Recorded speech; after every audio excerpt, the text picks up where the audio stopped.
Subscribe பண்ணுங்க. அப்படியே பக்கத்துல இருக்க பெல் ஐகானையும் பிரஸ் பண்ணுங்க. இதோடய நம்ம என்ன பார்க்க போறோம் அப்படின்னா, சிம்ம ராசி பூர நட்சத்திரத்துல பிறந்தவங்களுக்கு 2025ஆம் ஆண்டு அக்டோபர் மாத ராசி பலன்களை வச்சு நம்ம தெளிவா பார்க்க போறோம்.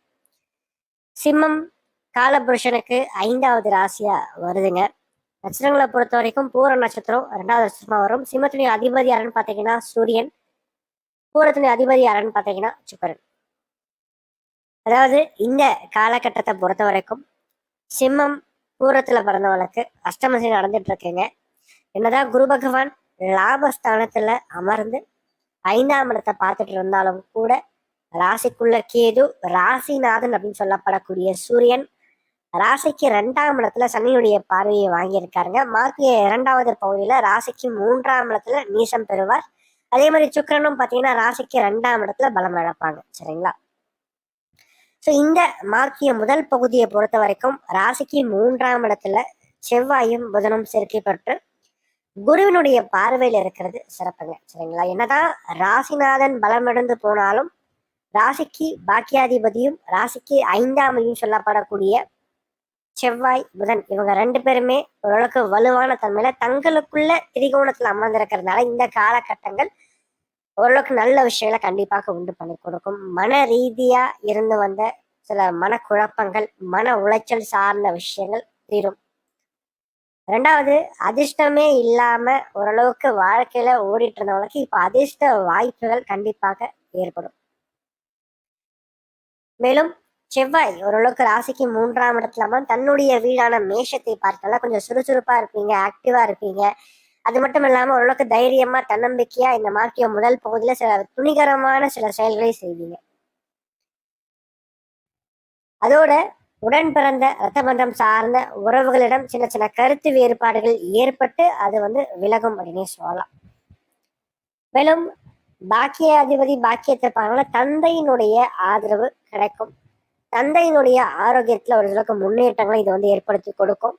அது மட்டும் இல்லாம திருமணம் சம்பந்தப்பட்ட பேச்சுவார்த்தைகள், திருமணம் சார்ந்த முயற்சிகள் தற்போது வெற்றியை கொடுக்கும். இந்த காலகட்டத்தை பொறுத்த வரைக்கும் அதற்கான முயற்சிகள் நீங்க எடுக்கும்போது அது உங்களுக்கு சாதகமாகவும் முடியும் அப்படின்னு சொல்லலாம். 2வது, இந்த மார்க்கிய 2வது பகுதியில ராசிக்கு 12ஆம் இடமான விரயஸ்தானத்துல குரு பகவான் உச்சம் பெறுவார்.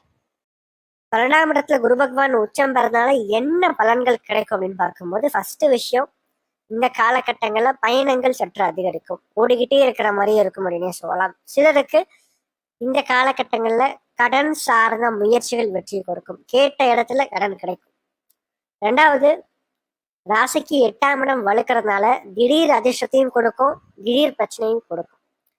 சரி, அதனால பணம் நிறைய சேர சேர இந்த காலகட்டங்கள்ல பிரச்சனை தான் வரும். சரிங்களா?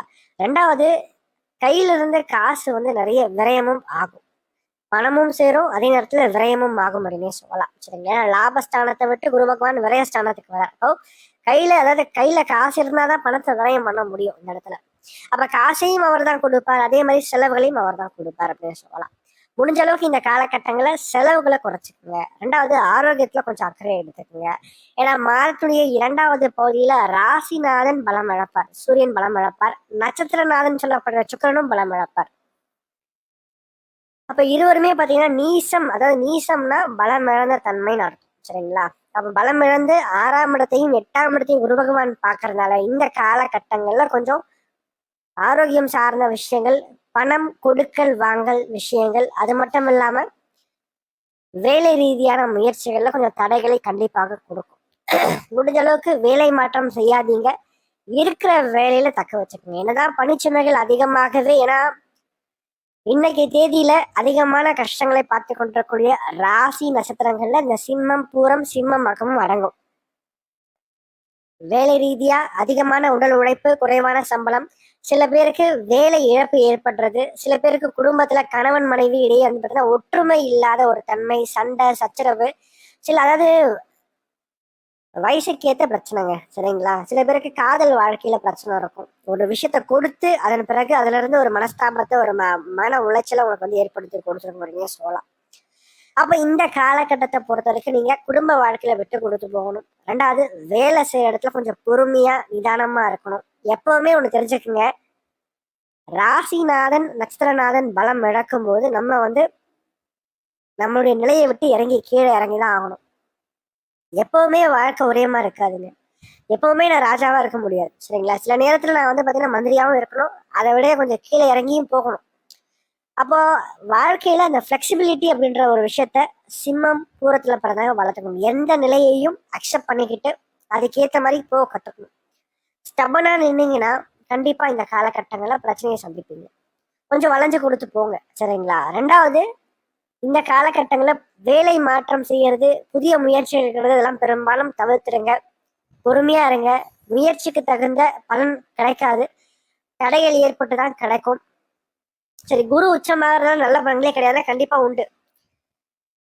நல்ல பலன்கள் அப்படின்னு பார்க்கும்போது சுப செலவுகள், சுப விரயங்களை குரு பகவான் கொடுப்பார். தங்க நகைகள் சார்ந்த விஷயங்கள், வீடு வாகனம் சார்ந்த முயற்சிகள், கடன் வாங்கி சில நல்ல விஷயங்கள், நல்ல காரியங்கள், சுப காரியங்களை செய்வீங்க. அதே மாதிரி அஷ்டம சனியுடைய தாக்கம் கண்டிப்பாக குறையும், மன உளைச்சல் கண்டிப்பாக குறையும். ஆனா இந்த ராசிநாதனும் நட்சத்திரநாதனும் பலம் இழக்கிறதுனால இந்த காலகட்டங்கள் உங்களுக்கு சாதகமா இருக்காது. பிரச்சனைகள் குறைய மாதிரி தெரியும், ஆனாலும் பாத்தீங்கன்னா இந்த காலகட்டங்களை கொஞ்சம் போராடி ஜெயிக்கிற மாதிரிதான் இருக்கும். சரினால கொஞ்சம் பொறுமையா இருங்க, நிதானமா இருங்க.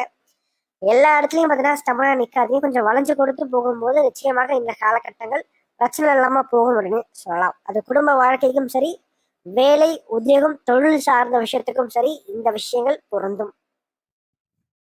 மேலும் தகவலுக்கு எங்கள் சேனலை மறக்காமல் சப்ஸ்கிரைப் பண்ணுங்கள். நன்றி.